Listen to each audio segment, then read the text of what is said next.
Up with KREM begins now. Good Friday morning. Thank you for joining us here on Up with KREM. I'm Brandon T. Jones. Happy to be here with you this morning, and I'm happy to be here with meteorologist Thomas Patrick. He's standing by live in the Weather Center. And Thomas, I think you just hinted to me that you may have some good news, but some bad news. So which one do we get first? Yeah, which one do you want first? Let's take the bad. Okay, Yeah. the bad news is that it's going to get a lot colder over the weekend. I'll just show you the weekend forecast right now. High of 55 Saturday, 49 on Sunday. I actually did drop the high temperature forecast on Sunday by a handful of more degrees. It is going to be cold, it is going to rain, and the mountains are going to get snow. In the meantime, the good news is that we have one more day of some pretty warm temperatures. Highs will still be in the 70s this afternoon, though we are tracking the first of some rainfall in association with that colder storm. Light rain passing anywhere between North Idaho and now into Douglas County. If we see any rain this morning, should be pretty light, but it is just the beginning of what is going to be a cold and rainy stretch of weather, as you saw this weekend. Well, Thomas, I'll tell you what, I imagine a lot of people are even celebrating having that cold and rainy weekend ahead. But right now, switching over to traffic, this is a live look at I-90 and Division. Things nice and smooth this morning. Of course, we're going to keep a close eye on these traffic cameras. We bring you weather and traffic together every 30 minutes to keep you updated ahead of your day. Well, after more than 2 years, 32-year-old Elijah Harvey was sentenced to more than 30 years in prison for the murder of Thomas Carlos. This happened back in 2022 when Carlos was shot multiple times and killed in the parking lot of Parkview Apartments on New Year's Eve. Police say the victim and suspects knew each other and described it as a targeted attack. I can't hate you, but I will despise you. You broke one of the 10 commandments. Thou shalt not kill. And for that reason, you'll have to answer for what you did. Harvey's family also spoke at the sentencing, his mom sharing she does not believe her son murdered Carlos Thomas. Well, the man accused of shooting a WSU football player at an Apple Cup after party will be in court today. 20-year-old Ja'Cory Buchanan is accused of shooting Sony Falialo in the stomach back in September. Footage shows Falialo and Buchanan getting into a fight after Buchanan allegedly punched a girl at the party. Buchanan's attorney says he's claiming self-defense. And also today, the Pullman man accused of allegedly lighting fireworks inside his apartment and starting a fire will also be in court. 40-year-old Elijah Regan is facing arson and attempt to elude charges. Court documents show detectives recovered a T-handle style explosive, the kind used for TNT. Investigators say the explosive went off, blowing a hole through the ceiling, leading to about 30 people needing to evacuate. Idaho hunters be on the lookout for life-size decoys across the state. Fish and Game is using these decoys to catch poachers and other hunters that may be illegally spotlighting, trespassing, or road hunting fish and game. Fish and Game says there will be deer, elk, and other game decoys. Anyone found guilty of shooting an artificial animal may lose their hunting license, face up to a $1,000 fine, and possibly 6 months in jail. Even though we're in fall right now, winter is just around the corner and Spokane County Public Works is gearing up for the snow. The county is responsible for the largest road system in the state with more than 5,100 lane miles. This year, plows will have snow gates created and built by the county's own crew.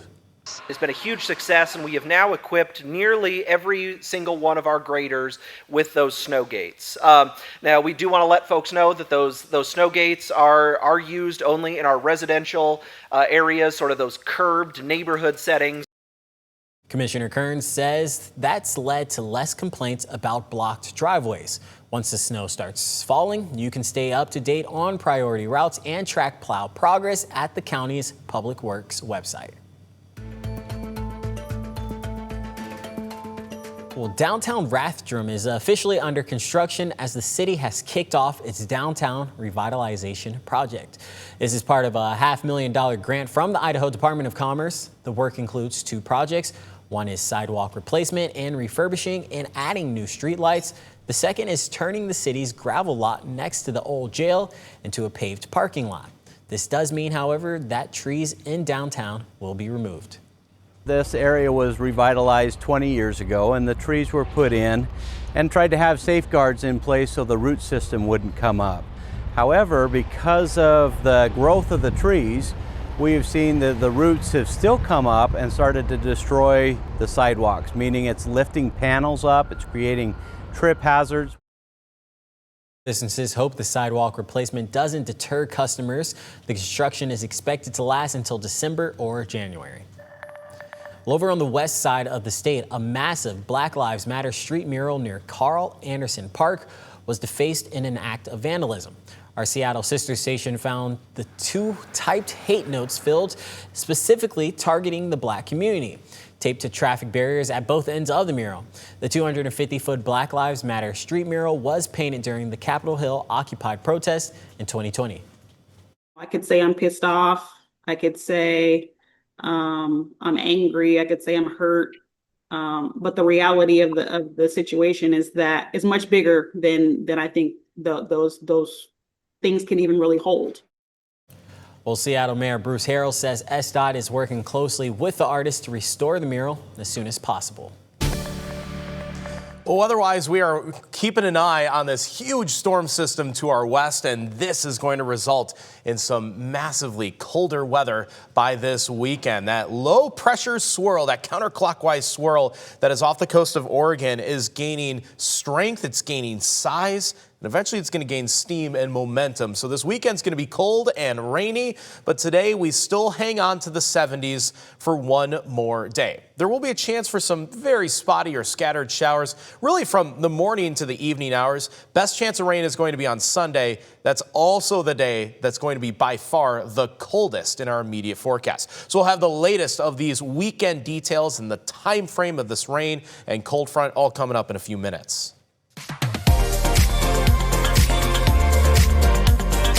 Thomas knows about this. We're all just working for the weekend, is that right? And if you need some weekend plans, we've got you covered here on Up with KREM. That's what we do. We've got your weekend What's Up. Starting today until Sunday is the 47th annual Home Idea Show at the Spokane County Fairgrounds.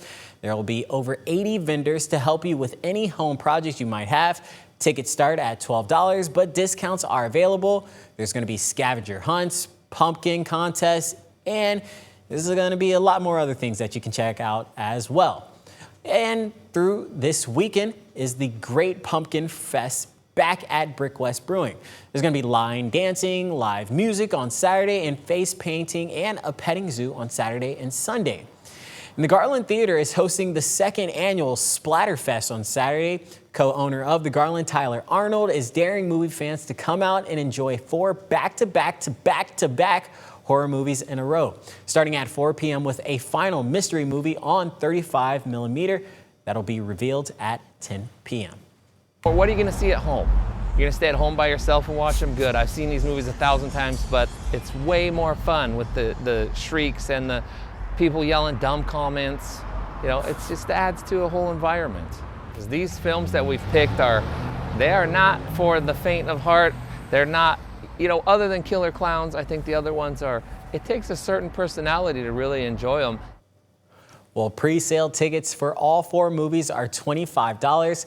Tickets for individual movies can be purchased for $10. There's going to be a lot of events happening this weekend, so we've got more coming up here in our next half hour.